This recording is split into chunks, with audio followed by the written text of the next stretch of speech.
Blessed to be a part of your day. Kevin Miller in the morning, KIDO Talk Radio. Out to one of our favorite guests, Mark Meckler, joining us from the Convention of States. Mark, good to have you with us. Always good to be with you, Kevin. Now, we've had you in town. You've had some heated back and forth with the folks here in Idaho. Where are we? We've got the legislature, the group of the usual suspects back in town. Where are we as far as advancing the Convention of States here in the Gem State? Well, you look, the grassroots are taking the lead. They're contacting their legislators. I generally, just like any other state, make no predictions on what's going to happen in any given year. We're going to see the same old tired arguments from our opponents. That's going to be a runaway convention. There's not a legitimate scholar in the United States of America that supports that position, but they'll continue to make that position. And the question is just, will your legislators be scared or will they be courageous? I can't predict that. What would you say to those folks directly right now? We have a lot of folks that are driving into Boise that are, working in the legislature. I was amazed at how transparent you were about how surprised you were about dealing with the Idaho legislature, the making of the sausage last year. It shocked you, and you've been around and been in the big leagues for many, many years. Yeah, look, what I saw in the Idaho legislature isn't a lot different from what I see in every legislature. And this is what people should know about their legislatures. It's kind of like church. It's filled with people, right? And so you see all kinds. I've seen some of the greatest statesmen ever right there in the Idaho legislature, incredible people, amazing people. And I've seen some of the most dishonest, just like you would see in any legislature or, frankly, in any place, any workplace, any church, whatever. What I saw there that did surprise me was a level of vitriol that I don't see in a lot of legislatures. I was accused of some really amazingly outrageous things, most of that coming from the John Birch Society in a level of dishonesty that's really extraordinary. And I saw legislators buying into that fear and that dishonesty. So it was a little bit frustrating, but look, that's my job. I deal with legislators all over the country. In general, I want to say, and this is true of Idaho as well as any other legislature in the country, I have deep respect and admiration for state legislators. They are the people that the founders intended to be in charge of things and working for their constituents and closest to their constituents. Mostly it's a thankless job. It's a really hard job. Mostly the folks that are there do it for the right reason. And so I just have a lot of respect for the folks in the Idaho legislature. Mark Meckler joining us here at Convention of States. Let's talk about your past life, dealing with the Tea Party and such. Do you think we'll ever have a movement like that again, sir? I think we have one right now. I never would have expected this. When you get to participate in a movement like that, especially at the level that I did, and I want to clarify, a lot of people say that I, quote unquote, founded the Tea Party movement or was one of the people who founded it. In my opinion, that movement was founded by the American people. I happen to be one of the people who got to surf that wave sort of near the top, and so it's a real privilege. You don't get to surf that wave, the perfect wave, generally more than once in your life. It's happening again with the Convention of States project in a much more organized and effective way. I think we have almost 4 million volunteers engaged in the organization right now. They're in every single state legislative district in the country. We've got a solid plan. The enthusiasm is out there in every state legislature I go to. More and more people showing up in the legislatures, really having influence on what's going on. We didn't have that kind of a plan in the Tea Party movement because it was much more spontaneous. So I think that kind of a movement is going on right now in America. I'm living it. I just came from Arkansas. The Arkansas House just passed the Convention of States resolution, so both houses have passed. There's a little procedural thing that needs to be done in the Senate next week. That'll make Arkansas number 13. So, yeah, that movement's taking place right now. And what about Idaho? Yeah, again, I never predict any state. We have great grassroots leadership in Idaho. There's been a lot of growth in numbers and in strength since last year, a lot of growth and maturity in the team. So I expect good things, but I just don't make predictions in any given session. Well, who are you working with, I guess? Who's in favor of it here in Idaho? Some elected officials?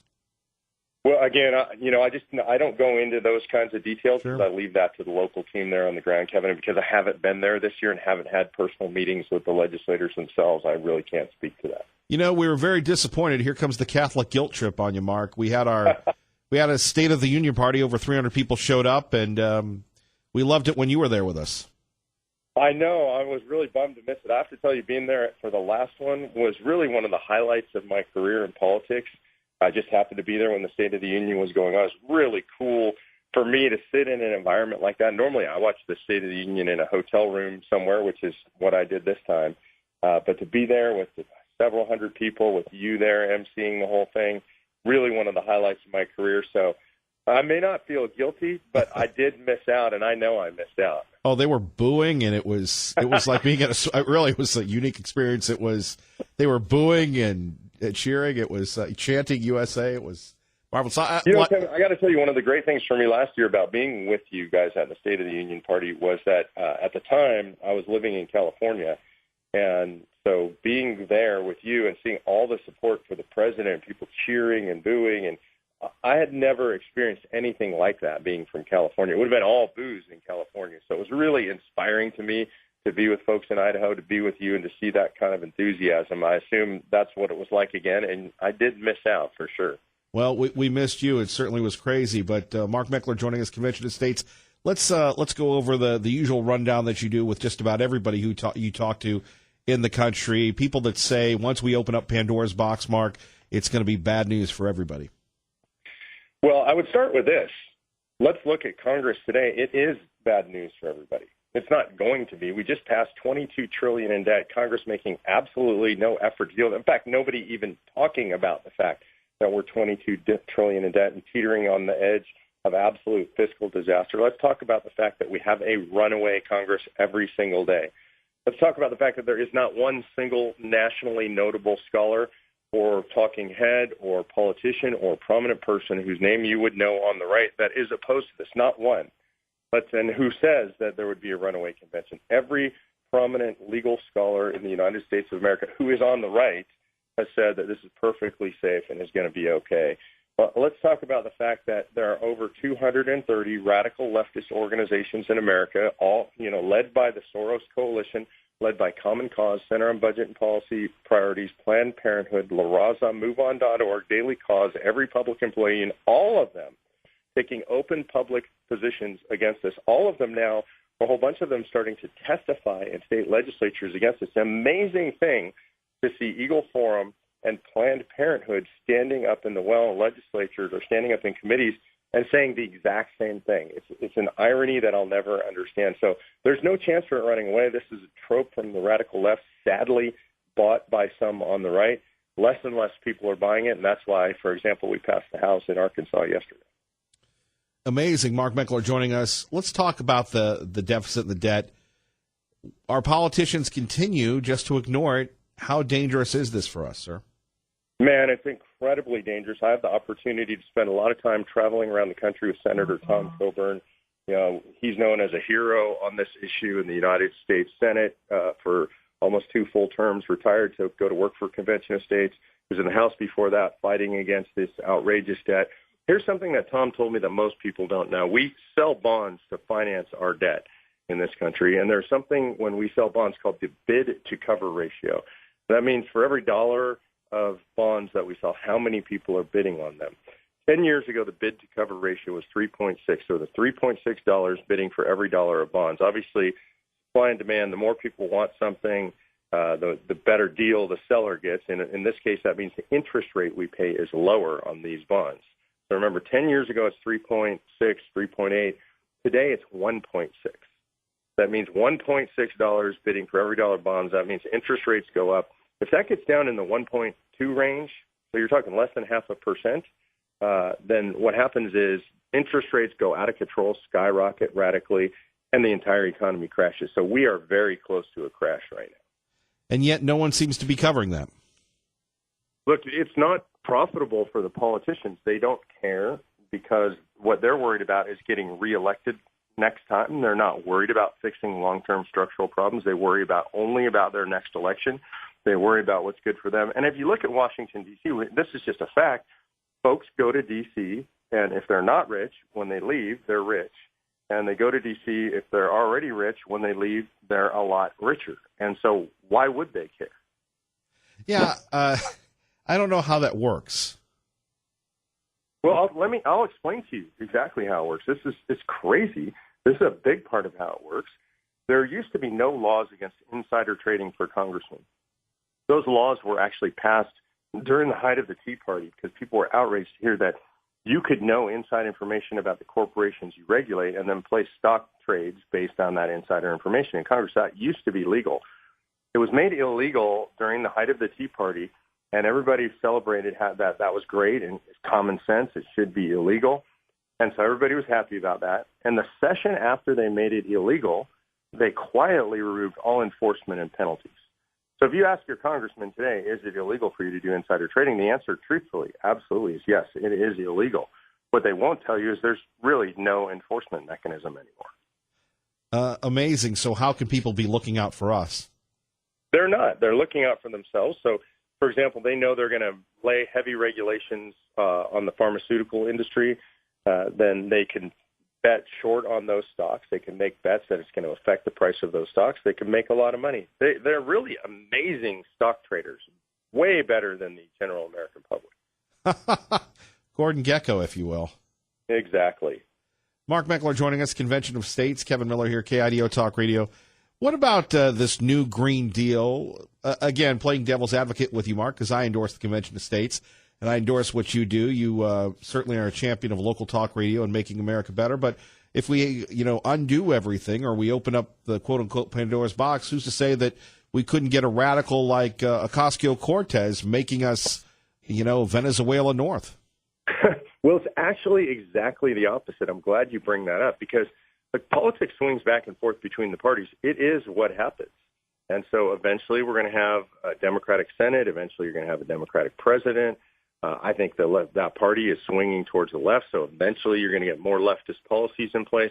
The question is, what can we do structurally over the long haul to prevent that kind of stuff? So what we can do, for example, is disempower the federal government to have an EPA, disempower the federal government to have a Department of Energy, remove that authority. That way, no matter who is in power in Washington, D.C., they can't impose these insane new Green Deal policies on us. So if you don't like this idea of socialism encroaching on the United States of America, that we need to put structural protections in against it and not just rely upon the whims of the electorate as it swings back and forth between parties.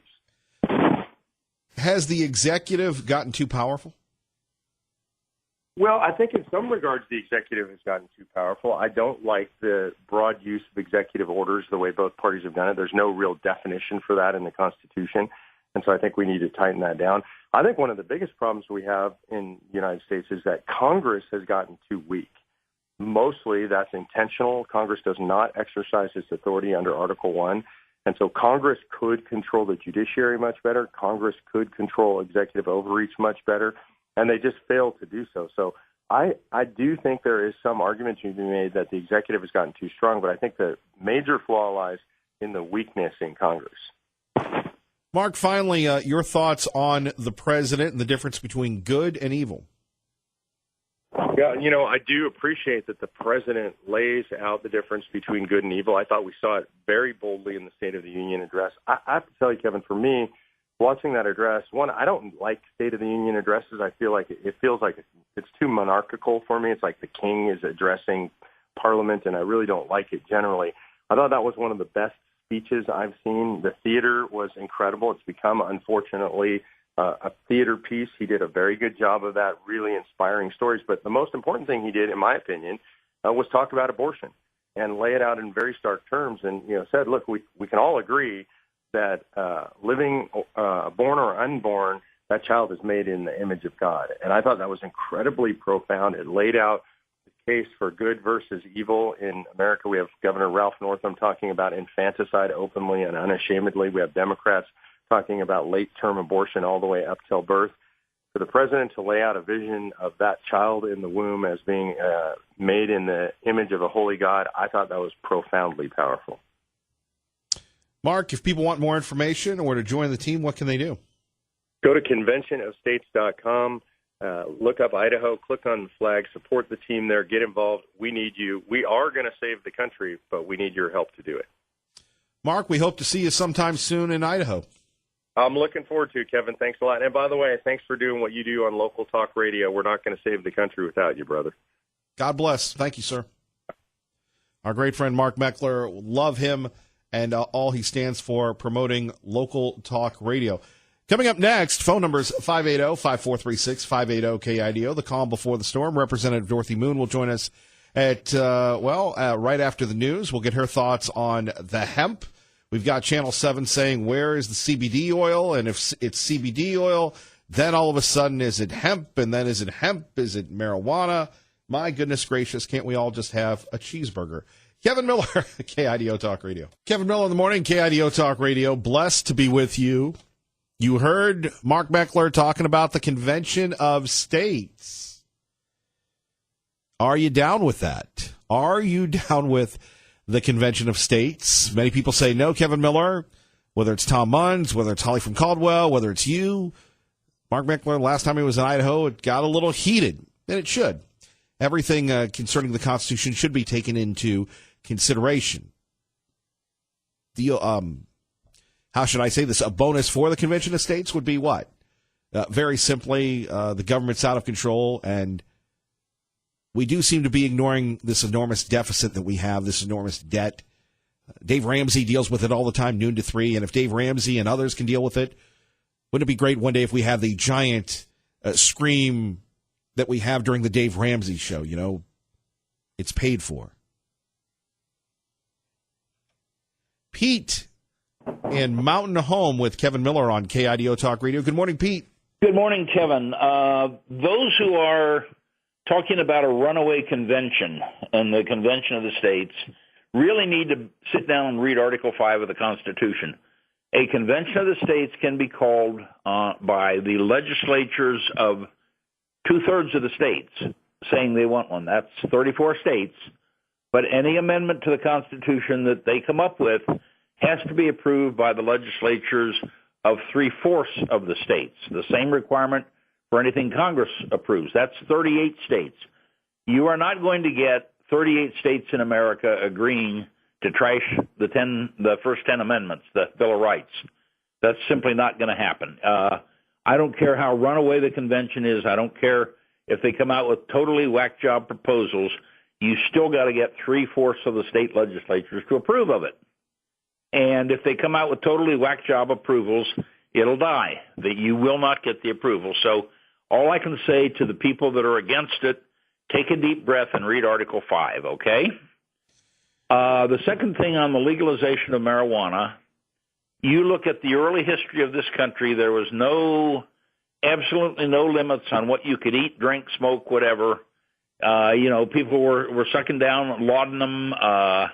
Whatever you wanted to do is fine. But we also, prior to the New Deal, you were personally responsible for what you did to your body.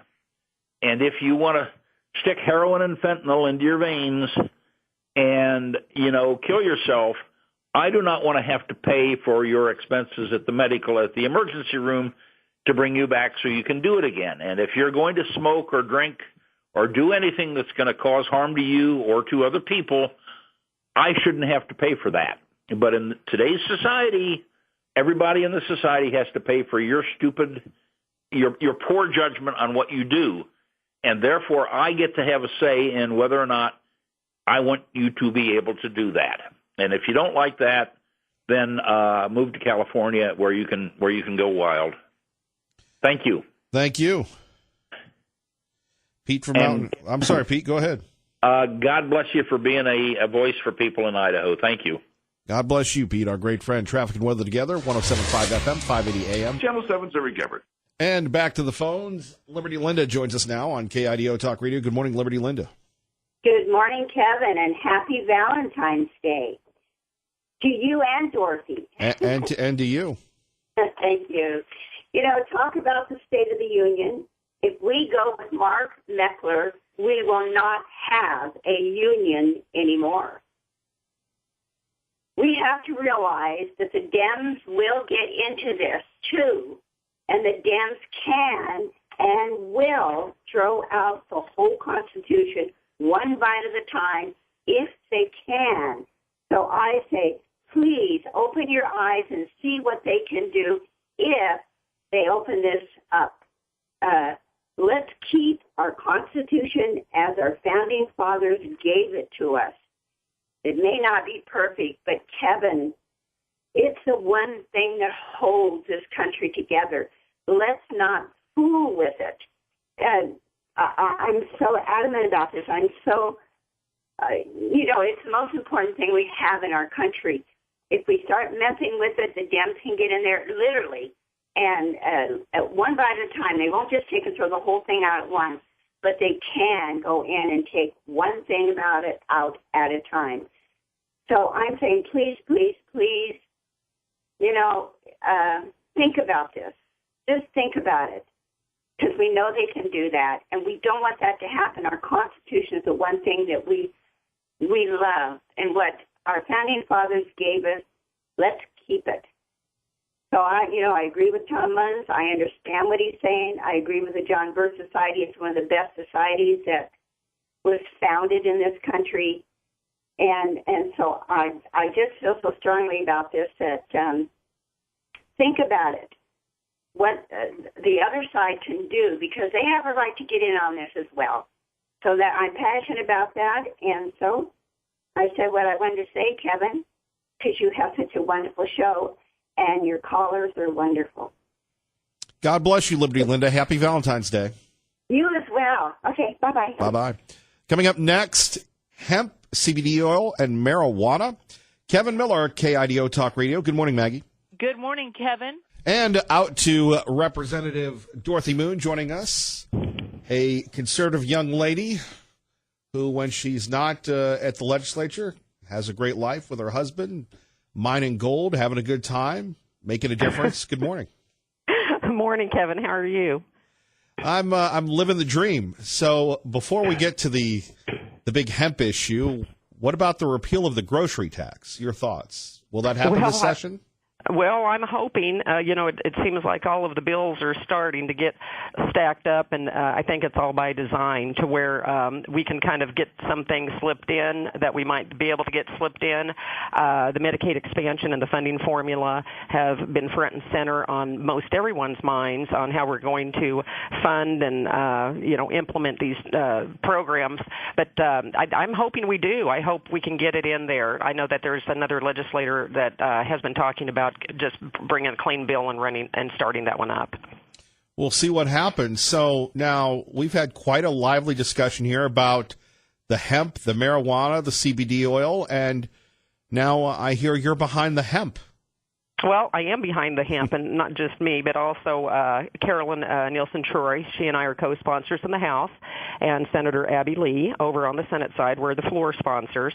And, what this is a conformity bill. So in December of last year, President Trump signed the 2018 Farm Bill. And this 2018 Farm Bill more or less allows for state departments of agriculture to set up programs to grow hemp and to produce this product and see, then they monitor the program to see what sort of economies they're going to work on, which there's thousands of products that are derived from hemp, and also to remove the hemp with the 0.3% THC down to trace off of the Schedule I drug list. So that's what this Farm Bill does. So this is a conformity bill that more or less that the state of Idaho adopts it, and then we try to implement it through the Department of Ag. Well, why hemp? Why hemp? Why are we doing this? We've got the ISP, we've got others saying, it's still illegal here in Idaho. Why bother with it? Everybody says, look, we're going to make millions of dollars. Of course, they also said, Representative Moon, that we get free money from the feds from Prop 2, ma'am. Well, why hemp, first of all, is it's a very economic product, and we are a state that grows a lot of products, and hops is doing very well in this state, making us a lot of money. And so with the hemp, there's just so many different products that can be made, and with our geography of the state, and as large as we are, there's just a lot of opportunity there. We've had presentations. Now, I started in 2017, but we've had presentations about all the multitude of products that can be made from hemp.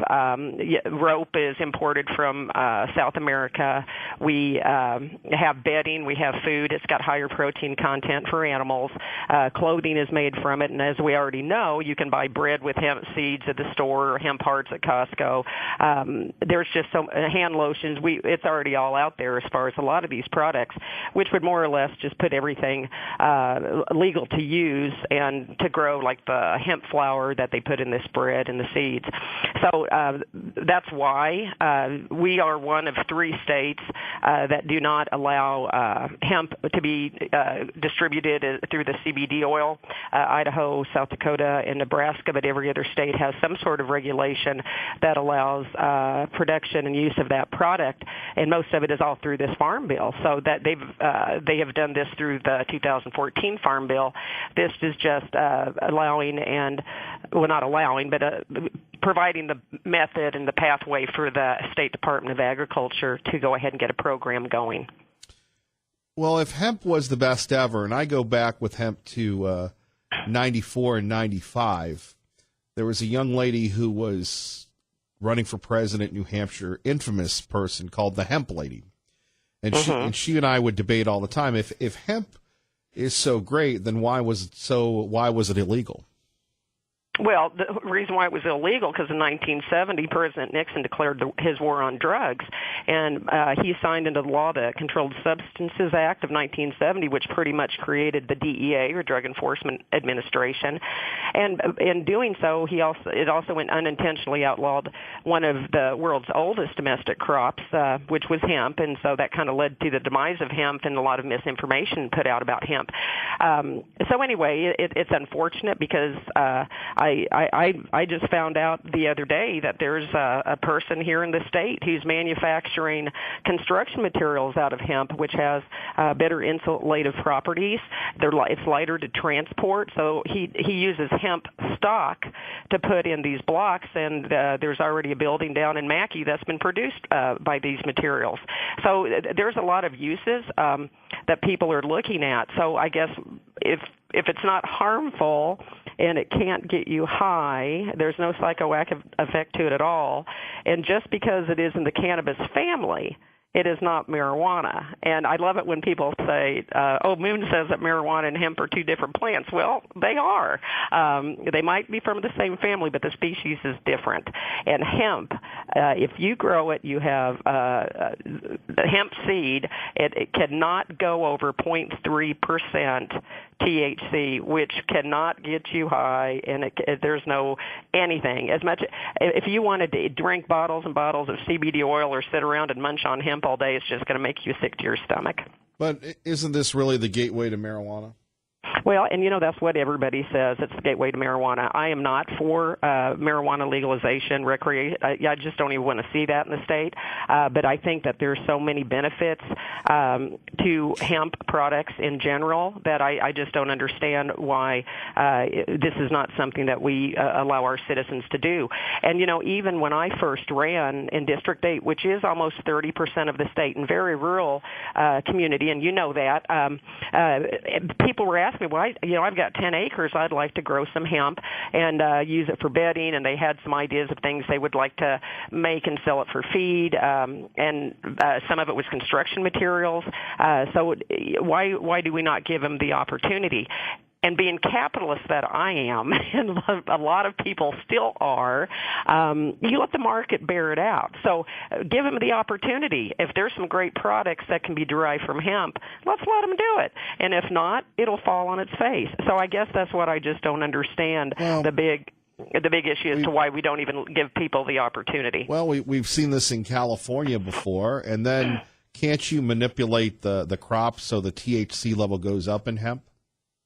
In hemp, I guess you could do that with anything. It's amazing what they can do with stuff. But as far as right, but that's the concern. It starts that way. I think it's marijuana. Yeah, but they're going to do that with marijuana. They're not going to do that with hemp. Marijuana, is standard at about 40% THC. But yes, they can manipulate the marijuana to make it higher. But hemp, there would be no reason to. It's too low. There's just not any THC in there really to deal with.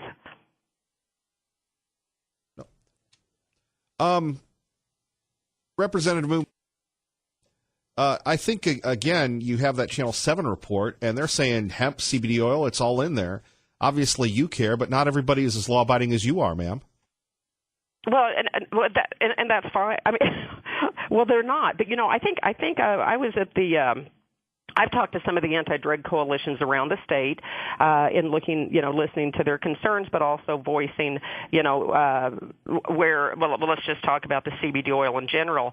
And Kurt McKenzie ran the first bill before I was here as an affirmative defense bill to where you couldn't be arrested if you were pulled over with CBD oil with the 0.3% or less. And that bill was vetoed by the governor. And then last year when I ran the CBD oil bill, it passed with 85% in the House, but then was put in the drawer over in Health and Welfare. That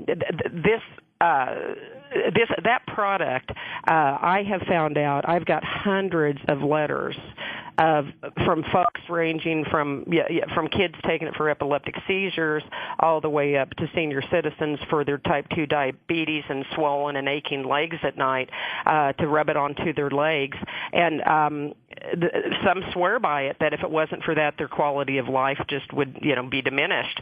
So I don't know. I guess when I get emails and letters like that, of course I'm going to take heed and listen to see, well, how can we make it to where this woman up in McCall can get this, put this on her legs without fear of being arrested and being given a felony for it. So right. Especially when it can't get you high. But let me address that then. By the way, okay. Representative Dorothy Moon with us.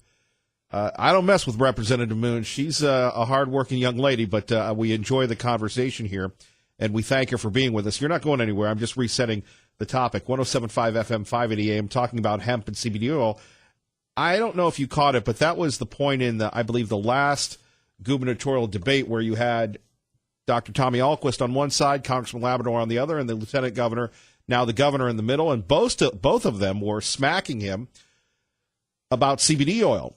And the lieutenant governor, now governor's point at the time was it needs to be regulated by the federal government, and that will come to Idaho. That will happen. Now you have some people selling CBD oil, whether it's legal, whether it's not, that's debatable in the state. Technically, I guess it is illegal. But his point being is there has to be some regulation. You just can't have Bill brewing CBD oil in his bathtub. Your thoughts, ma'am? Well, I guess, I guess it's the supplement of the year. One year it's ginger. One year everybody's eating hot peppers, right. Powdered form. I'm just saying this, in my mind, is really a supplement. And I do think that even when I ran it through Health and Welfare, 2 different times, and both times it passed unanimously, it's pretty much viewed as a supplement. If this was dangerous to people, I wouldn't even entertain running this bill. But the fact of the matter, people will say to me, there aren't enough studies or tests done. Well, by golly, I think there has been. I mean, if the Farm Bill of 2014, which allowed this to happen, Kentucky started with the program, other states followed suit. There's been plenty of tests. In fact, there's been so many tests, which I'm going to segue now into the testing of marijuana and hemp. But anyway, there's been plenty of tests to show what's happened. People don't die. No one's died from hemp. Nobody's died from CBD oil. No one has even been arrested in the state for this. I know that one case down in Pocatello where a lady was selling the CBD oil with no THC, and so they confiscated a bottle and tested and said, oh, there's a trace of it. There's, whatever of a millionth speck of it in it. I guess that's where the concern is. People are using it in the state, and a lot of these products, which are from registered state labs in different states, have they say they have no THC, but if you find a lab that can test down to a millionth of a percent, well, you're going to find a trace amount of THC, despite the fact they've tried to remove it. Representative Dorothy Moon with Kevin Miller here. Finally, how optimistic are you about the hemp? Probably a lot more optimistic than your conversation with me. But I was worried. Everybody said, you're going on Kevin Miller show to talk about hemp. I said, I like Kevin. Besides, you've got a lovely wife named Dorothy. Of course I'm going to talk to you about hemp. Anyway, no, I am optimistic. I'm very optimistic. You know, I do think it's time. I do think it's the time. But hey, let's talk about this. This is what I think is interesting, because I've heard some people putting a lot of misinformation about testing this product. Now, when we were reelected in November, and we always go up to North Idaho for a North Idaho tour to look at the business and industry up there, but there is a place in Spokane called Trace Analytics, and this is the lab that tests marijuana, CBD oil, hemp products for Washington and Oregon, and they could be testing it for Idaho too. But anyway, I took some other legislators with me, so it wasn't just on our way to the airport to come back home. And we all went and took a tour of this plant. We were very impressed with the capabilities, and they were showing us how they do test different types of cannabis plants for heavy metals and for the TH content, mold, mildew, pesticides, the whole 9 yards. It was very impressive. Anyway, so I just talked to him the other day because I wanted to make sure, how much this is going to cost should the state want to use the services there as our other northwestern states do. So if they were to pay, like this case in Pocatello with the CBD, if they wanted to have it tested in a 24-hour period, they could send it up to Trace Analytics, cost $60, and it comes back. And then there's no question. It's not like a 2, 3, 4 week time period of, oh, gosh, what's in this bottle. So there are places that are capable of getting the results that the law enforcement needs in a 24-hour turnaround time. The other thing I asked him, I said, okay, so everybody's saying we got to have all these drug dogs that can sniff out the difference between hemp and marijuana. He said, Dorothy, why do you need drug dogs? There are tools out there. And again, Kevin, we are not the first state. We are one of the last states. So there's already tools out there. So there is a company called Sage Analytics, and this is really interesting. So it's a little tool that about 4 times as big as your cell phone. So you go up to a plant, and this is what should have happened on that truck that was carrying, is it hemp or marijuana, in the arrest, and now we're in a lawsuit on that issue. They could put it up to the plant, and it will give you an instant reading, very close reading. So if it said 0.32% THC, it's going to be hemp. If it's going to be around that 0.3% or less, and if it's just a smidge over, it's probably going to be hemp. Now, I thought I asked you whether or not you're optimistic about your bill getting through. Oh, yes, I am. Oh, I said yes. I did say yes. Well, I got lost in the THC and the Google Analytics and everything else, but I just want to share some facts with your listeners. We don't like facts on this show. Facts are overrated, man. Well, I just want to make sure they're getting some from me and not just everybody else. And I know you've got facts too, Kevin, but let me share some facts too. But what I'm saying is, I feel like you're running me over here. I'm turning it into a cream puff. Oh, gosh, I love that. Don't turn into a snowflake, though. Then we're going to have a real issue. Yes, ma'am. Hey, I've got to run. That was my hint. But we'd love to have you back. A very spirited debate. Okay, Kevin, I do appreciate you. And listen, you take care and you have a good day today. You too. Take care, Representative Moon. Bye. Bye-bye. Your thoughts next. Kevin Miller, KIDO Talk Radio. Kevin Miller in the morning. Holly in Caldwell. Holly, good morning. You're on KIDO Talk Radio. Good morning. I just wanted to say that I agree with Liberty Linda, Russ Fulcher, the John Birch Society, and all of the true conservative legislators in the Idaho legislature and all of the people that for the last 2 times that we voted down a convention of states that is still like a game of Russian roulette with our rights. It's an awful idea. And even though the founders put the Article 5 in there, all of the writings that go around that are when they say when the government is in such disarray that it needs to be dismantled. It's an awful idea in the climate that we're in, and I can't even believe that people would, for 5 seconds, think that was a good idea. I invite everybody to email all the legislators and let them know that we do not want a convention of states for the 3rd time. Now, why didn't you go after Mark Meckler when he was on? I was hoping somebody would honestly, challenge him. I wasn't on, but we have a calling tree, and people text me that he was on. And you weren't listening? Wait a minute. You weren't listening, and now you're calling in? The calling tree? What is that? For school, Kevin. Oh, you and your priorities. My goodness gracious. and the other thing is, I just have to ask this question regarding hemp. We have limited by the Constitution our rights to the federal government. If they had decided to shut down the plantations, what would the founders have done? They would have had their heads and they said, do not infringe on our rights. And honestly, if you research what happened with hemp and polyester and all of the crooked stuff to try to incarcerate Americans in this country, we have more people in jail in this country than in any other country. And it's because of the private prisons for profit. Go research it and realize that you cannot legislate morality. People will choose to do drugs whether they're legal or not. And we'll address that in a minute, Holly. I got to run. Good morning, Dave.